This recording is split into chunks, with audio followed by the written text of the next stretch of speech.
see, Dr. Pond, you do have friends. Well, much to my surprise. So welcome this afternoon. We're happy to see everyone. We have Dr. Joe Pond with us.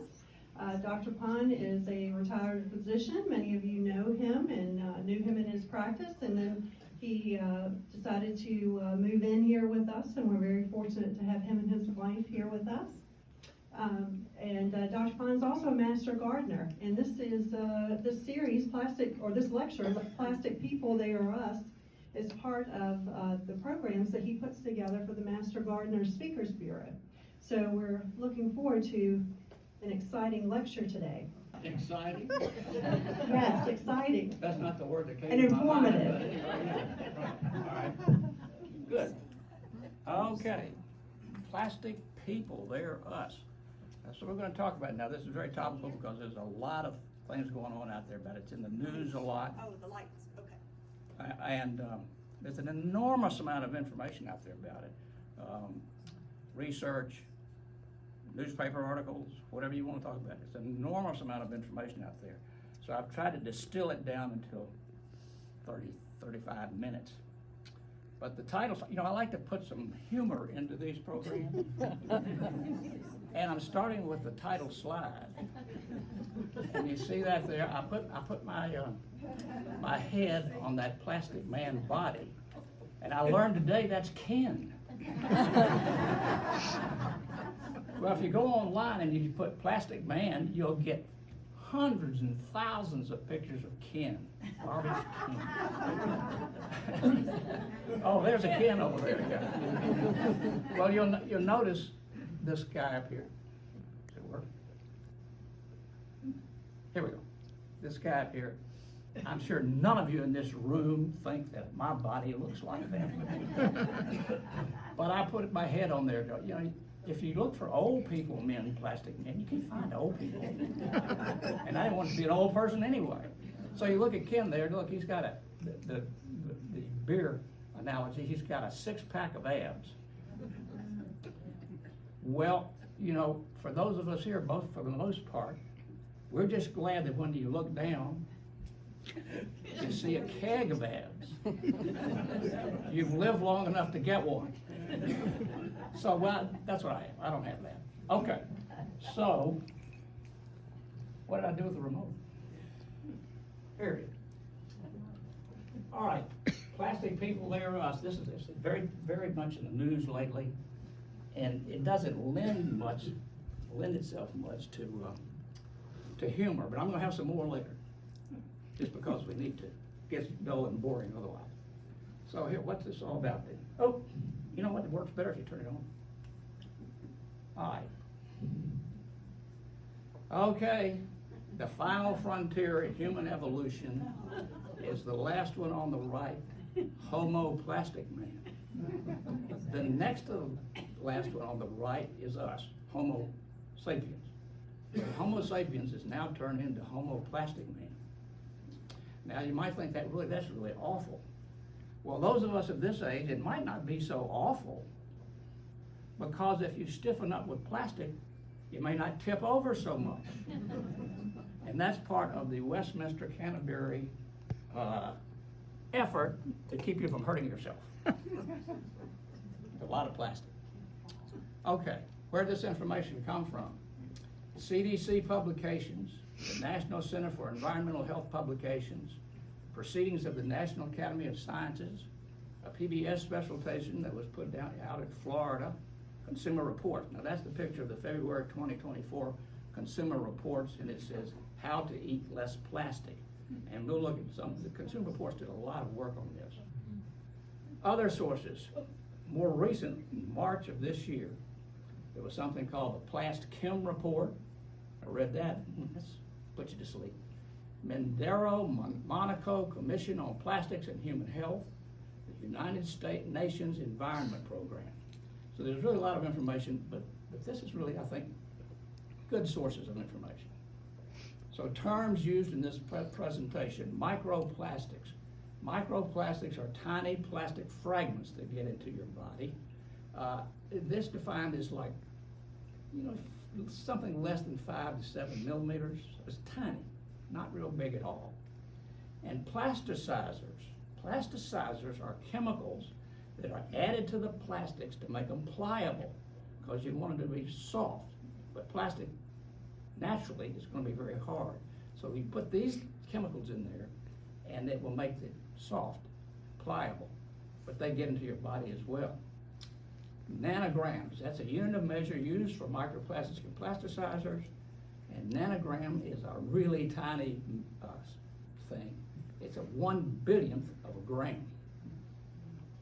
One of the interesting things about this is now, in the last 30 years probably, the scientific instrumentation has improved so much that you can actually measure a nanogram and how many of them there are out there in whatever we're talking about. So what are the roots of human exposure? Ingestion, inhalation, absorption, and medical equipment. What are the targets in the human body? The immune system, lungs, liver, and intestines. But basically it's everywhere in your body. Are there clinical effects of this exposure? That is, does it make people sick? Well, so far, an actual clinical effect has been seen only in plastic industry workers. And we'll talk more about that in a little while, and the fact that we can't show it in other people. So how do plastics and plasticizers get into the food? This information, this is ingestion of course, is from that Consumer Reports article and CDC findings. Now, Consumer Reports measured plasticizers into your food, an enormous amount of measurements in various categories of food. And it's too much to present, so I'm not going to present all of that because it's hundreds of things that they actually analyzed. So the plants pick up chemicals in the soil and water when they're growing. Humans and animals ingest the plants and the water. We ingest animals and animal products like meat, milk, and so forth, and we get plastics by that route. In addition, food is often wrapped in plastic or sold in plastic containers. Now you look here, when we go to the cafe, for example, the food is put out there in a metal container, but it's covered with plastic wrap. And plastic wrap will shed plastic into the food just all the time. Food is processed often on plastic conveyor belts, and it even picks up plastic and plasticizers from the conveyor belt. And then plastic mulch is put on farm fields, and then when they're done, they often just plow it under. So then there's plastics in the soil, in the plant, in the water, all of that. And finally, plastic cutting boards. You should not use a plastic cutting board, because when you chop up things on a plastic cutting board, you get little pieces of plastic, it gets in your food, and so you really should not use a plastic cutting board. So now we're going to look at all those categories that Consumer Reports looked at, but I can't do all of them. They did hundreds of them. I'll give you the highest and lowest amount of nanograms in each serving of these things of plasticizers, phthalates, for each category. So the worst in the canned beans category is Hormel chili with beans at 19,847 nanograms per serving. Bush's baked beans is the best at 3,709 nanograms per serving. In condiments, Mrs. Butterworth's original syrup is 1,010, which is the worst. Sweet Baby Ray's barbecue sauce is only 22 nanograms per serving. Dairy products, Fairlife Core Power High Protein Chocolate Milkshake. No wonder it's got a long name. No wonder it's got a lot of nanograms in it. 20,452. Land O'Lakes salted butter wrapped in paper and in the cardboard boxes, only 581 nanograms per serving. Fast food, Wendy's crispy chicken nuggets is 33,980. Pizza Hut original cheese pan pizza is the best, the least, at 2,718 nanograms per serving. Grains, General Mills Cheerios original in the box is the worst at 19,980 nanograms per serving.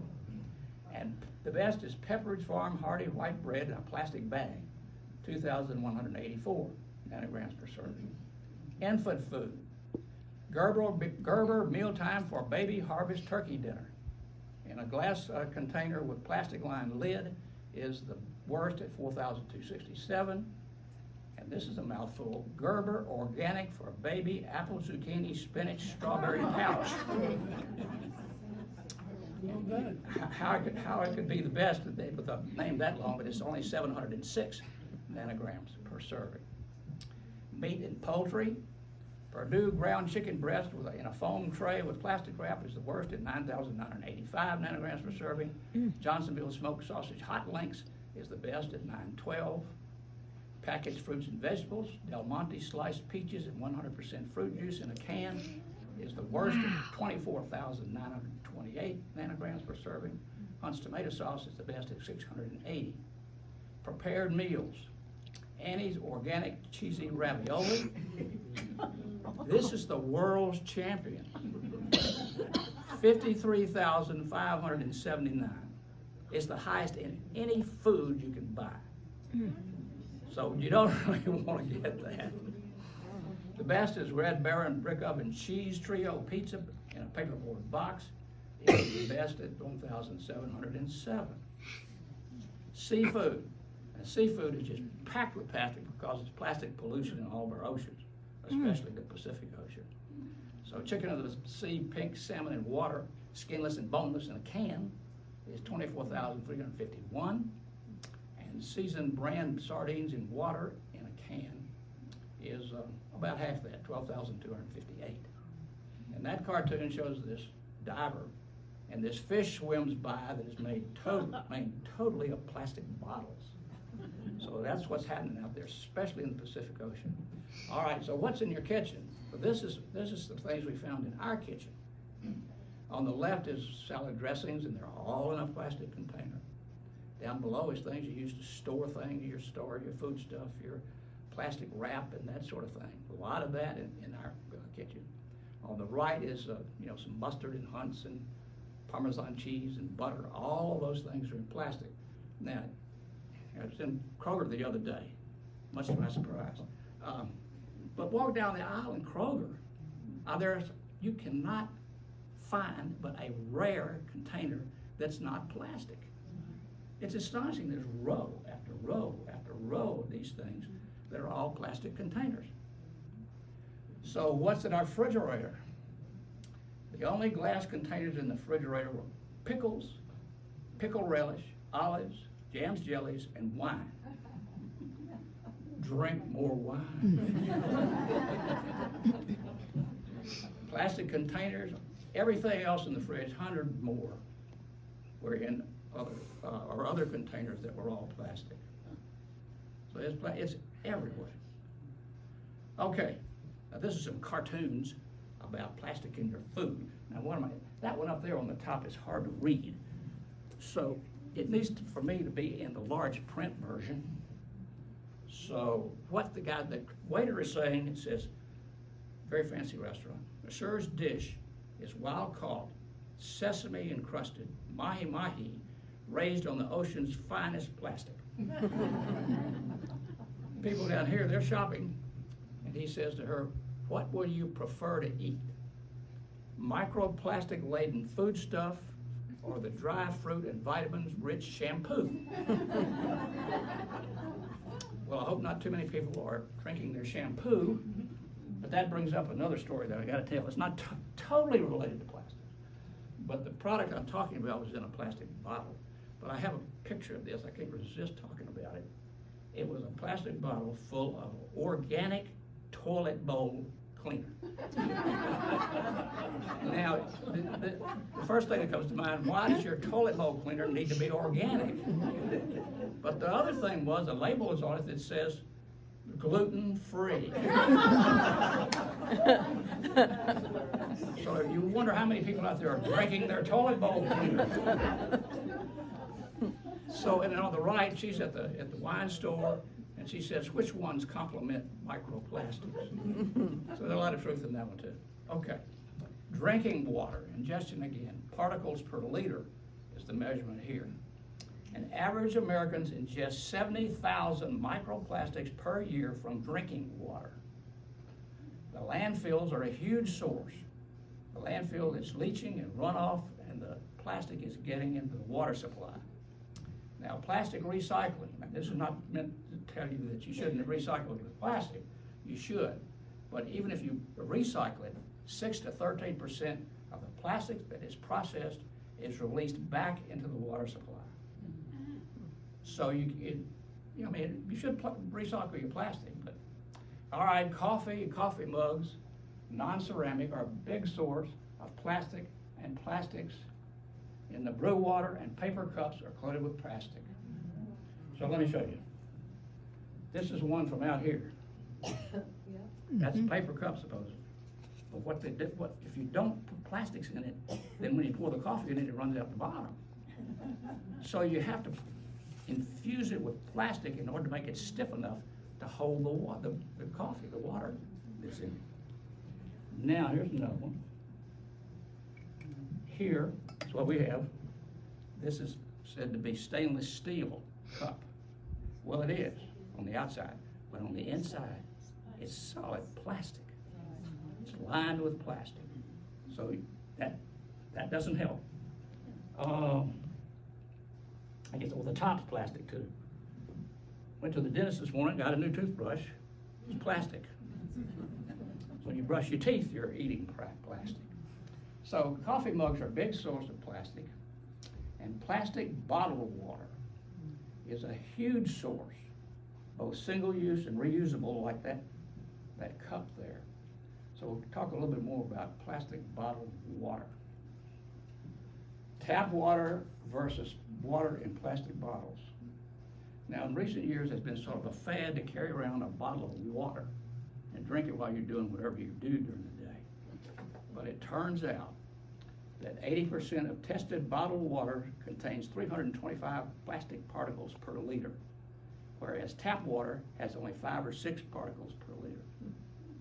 So the fact that you've got bottled water, and suppose it comes out of some fancy spring in wherever, Timbuktu, bottled water is not better for you.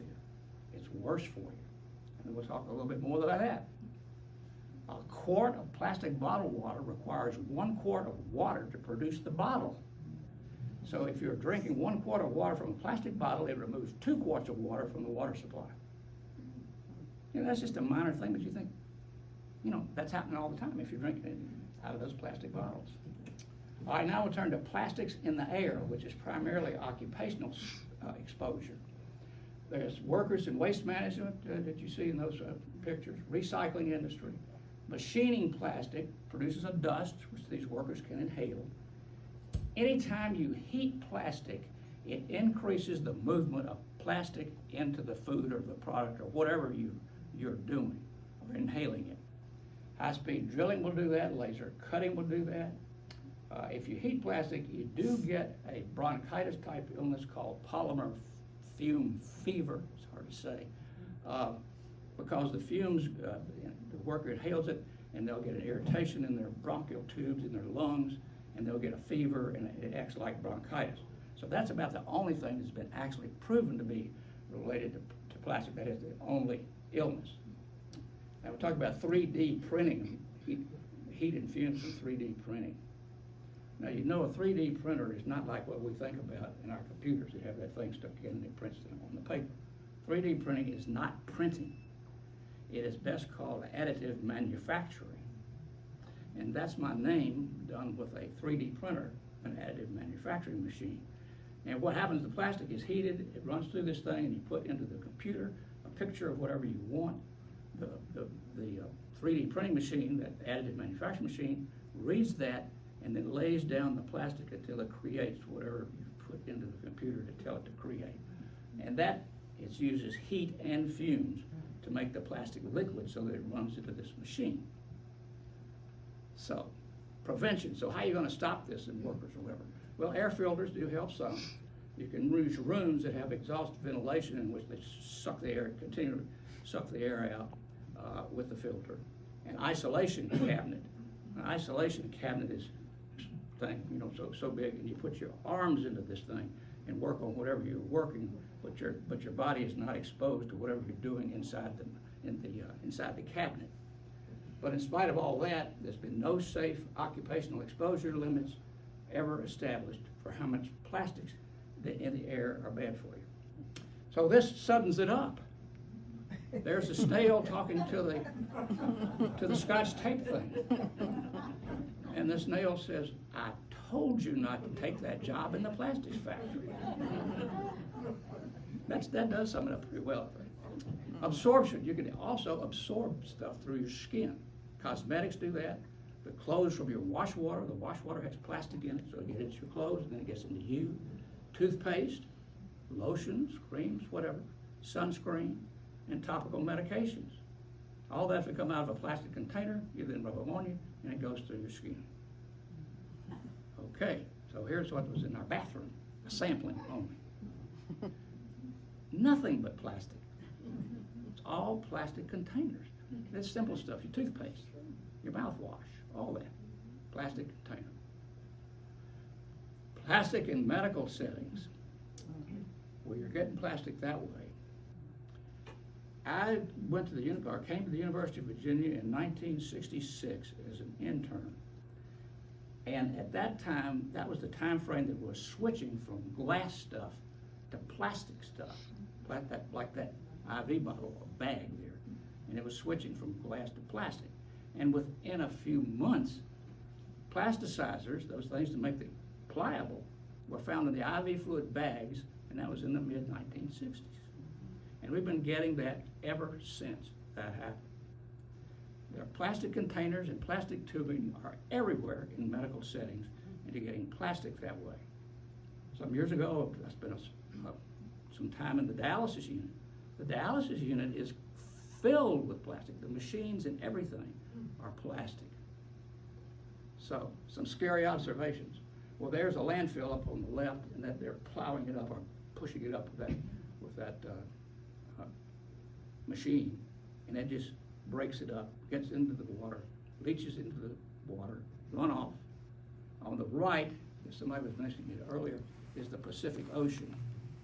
A place in the Pacific Ocean is called, I forget the exact name, it's like the plastic garbage site or something.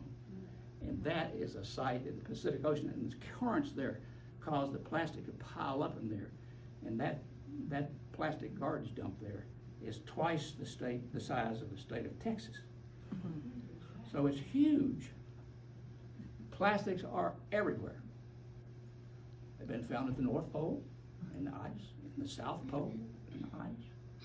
Now they're trying to clean up Mount Everest, the government there, because the people who go to Mount Everest now, there are a lot of people that trek to the top and they leave their stuff there. They just will go off and leave the garbage. And so now it's on Mount Everest. They're trying to clean that up. So the point of all that was that plastics are really everywhere. Now there's a cartoon with a plastic bottle eating the earth. In the upper right, the fish are running madly away from a huge plastic thing, plastic trash yelling tsunami. And there's a penny, and there were little plastic particles attached to the penny. So they're everywhere. So 30 million tons of plastic are dumped worldwide per year. Americans ingest 70,000 microplastics per year from drinking water alone. The primary beverage sources are Coke, Pepsi, and Nestle products. Plastics are found in newborn babies. In fact, the reason it's in newborn babies is plastics are in the placenta. So the newborn babies have plastic in them. And then you're going to feed that baby. Cow's milk, breast milk, baby bottles, breast pumps, baby food, and pacifiers are all made of plastic. So the baby gets it from the beginning. Bacteria and viruses attached to plastic particles, which promotes a disease spread. Products are not tested for any of these things prior to marketing. Medical applications are an important source. Plastic wrap constantly sheds particles into the food. Cover your thing with plastic wrap and it's just constantly dropping little particles into your food. A liter of plastic bottled water contains 240,000 plastic particles. A number of chemicals are used in plastic production, not just the plastic and the plasticizer. There are 4,200 chemicals used in making plastics, and they're probably hazardous to human health. And we'll come back to those words, probably is one of those words. But only 980 of those 4,200 have ever been regulated in any way. Plastics are associated, that's another vague term, with harm. You're ringing.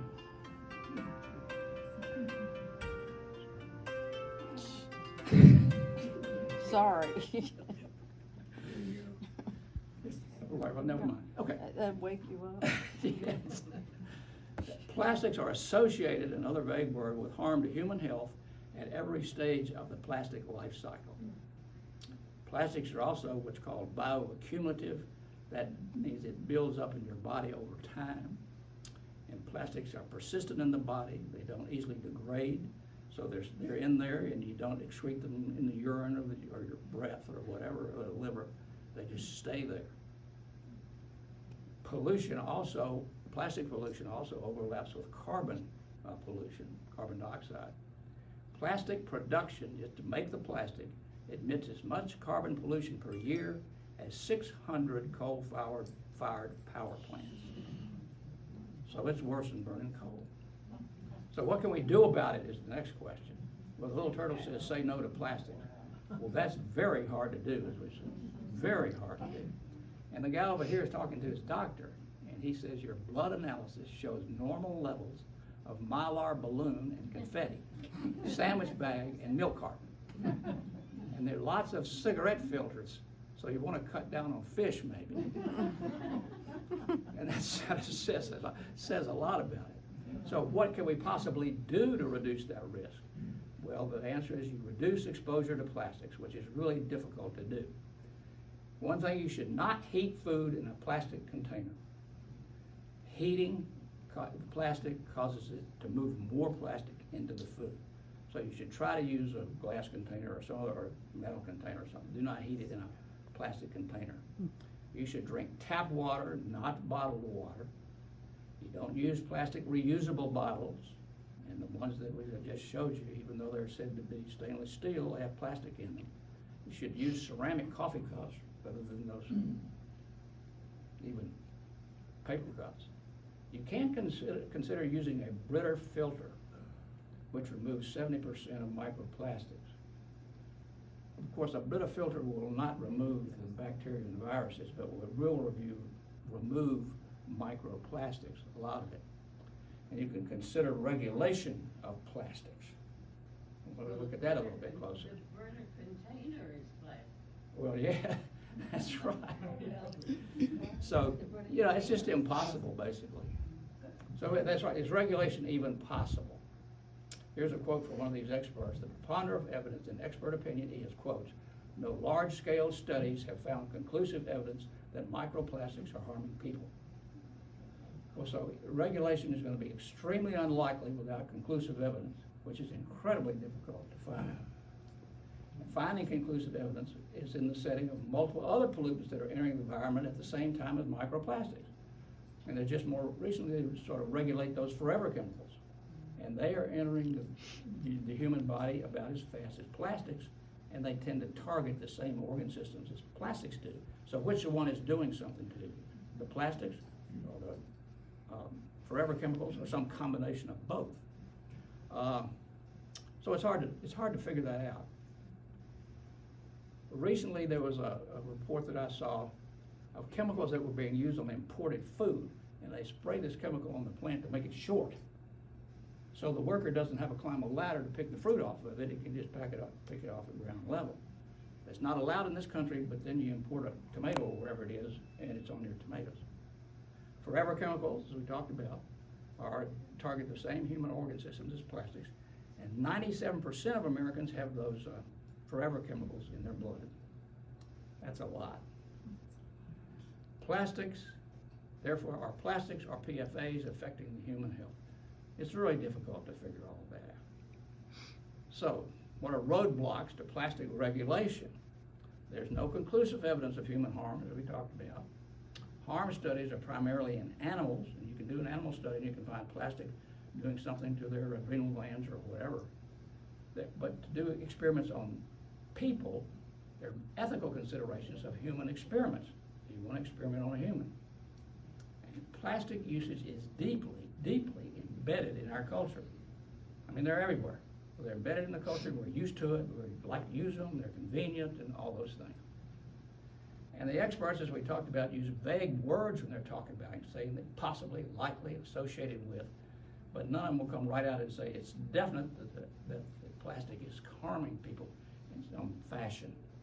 Manufacturers will tweak the chemicals. And what that means is that if some chemical is shown to have some, you can show has some deleterious effect, what they'll do is they'll put an oxygen atom in it or another molecule of something, and it'll change it so it means it's not the same chemical anymore, and so they can't regulate you. So they'll do all that. And there's incredible resistance, as you might imagine, from the Plastics Industry Association and from the American Chemistry Council. And in the current political climate of no more regulations from the government, it's not likely to happen. So, conclusions. Plastics are everywhere and are abundant in the environment.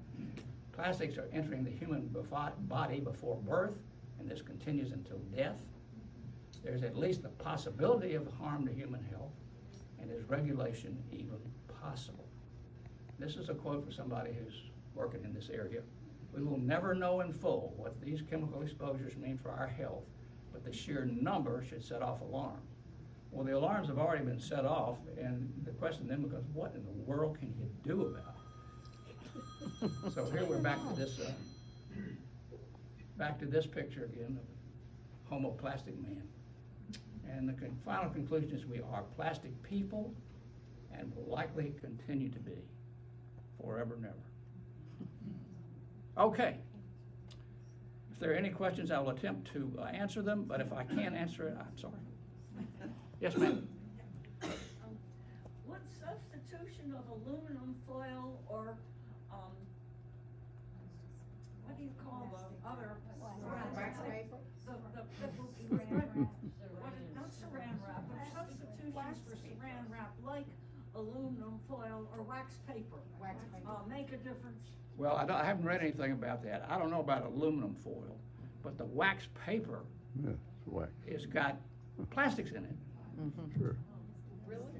So, in order to make that wax paper, or whatever you call it, it's got paper. The paper's got, it just goes on and on. It's a huge tentacles everywhere of this thing. What about paper towels to cover things in the microwave? Well, that's They have probably, plastics. yeah, they have plastic in it. Paper towels.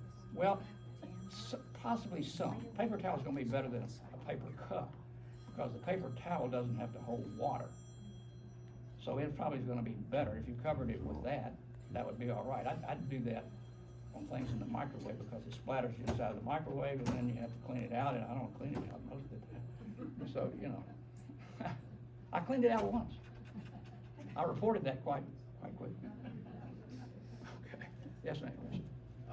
Do the studies show any difference between using hard plastic utensils versus soft, pliable bottles and stuff? I didn't see that there was any difference particularly between those two things.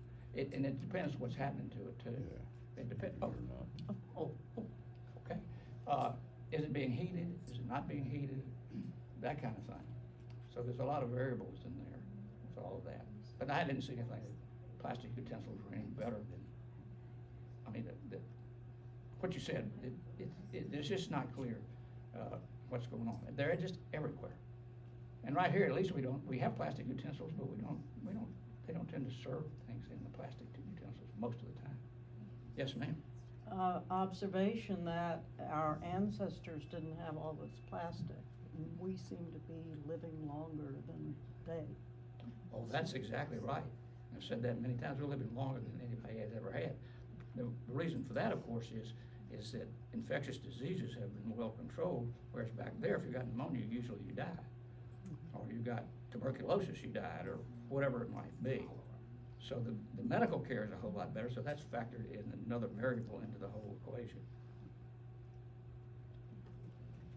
Leah? The containers we get from the cafeteria, if we want to take our meals home, you can have either plastic or styrofoam. Which would be the lesser of the two evils? I don't know there is a lesser of two evils in that situation. I don't know what styrofoam is made from, but it's sort of a plastic kind of product. Yeah. Plastic. It can't be recycled, at least not here. No, that's right. So I would say the green plastic is better. It can be reused. You could reuse the green boxes if you get them back from the residents that have taken them with them. Did you Joe, Yeah, I think you're preaching to the wrong choir. If you remember, this whole group of us, what did we all hear? One word that was given to Dustin Hoffman to start the graduate. Plastic. Plastic. It's come true. oh, it has, yeah. What does he tell him? It's in plastic, get into the plastics business because that's where the money is going to be. We're also maybe preaching to the choir because it's too late for us. That's what. You know, we're filled with it. Yeah, Joe, when you take your blood test, can they determine the amount of plastic in your blood or any test for it? not locally. Okay, as I said, it's measured in nanograms, which is a billionth of a gram. So you have to have a really special instrument to even measure that. And that, Central Lab is not gonna have one of those. Any other questions? Yes, Oh, hold Nick. on one second. Joe, I read last week they're finding plastic in arterial plaques. Oh, I saw that too, yeah. That just means they're everywhere, yeah, it's everywhere. So, whether that does anything, I don't know, yes. Is there any difference in my having a bottle of water and reusing that same plastic bottle? Is there any difference? Does it get any worse if you keep using the same one? Well, you shouldn't use the same one. I think that's it. You Well, shouldn't you use. shouldn't use the first one. That's right, you shouldn't use the first one. But if So you're my go- if you're- question is reusing it worse? Well, it's probably not worse, but It some might of be it, less. it might be less, but it ain't gonna be a whole lot less. Yeah. Well, Yes, ma'am. what's a good substitute for this? I'm someone who has to have water. You need to get your portable container to not be plastic or something that's lined in plastic. It's hard to find that. Well, it may Hard be- to find that. Yeah. Have them in ceramic. That's what you have to do ceramics. It's like, the coffee cups. They need to be ceramic coffee Oh, cups. I have no problem with that, But I think you can find ceramic, You can. you can find ceramic, Ceramic inserts. right. How about a They're glass? lined in plastic. Yeah, Oh, a glass of okay. water. See, we have a testimonial here. My travel cup is lined in ceramic. So they're out there, They're out there. yeah. Are the filters in the refrigerators that filter water plastic? I have no idea. Yes. If I could even find the filter in the refrigerator. They're plastic. They There- probably there's- are. They Yes, are. I They think are. They probably the are. outside anyway. Nancy? Nancy. Saying aluminum or some metal water bottle. Does aluminum make nano stuff? Not that I'm aware of. It'd be better to have aluminum than a stainless steel lined in plastic with a plastic lid on. Yes. It seems to me when Jeff and I first noticed, plastic in environments where you didn't expect to see it was, when we've been fishing in Central America and in Alaska.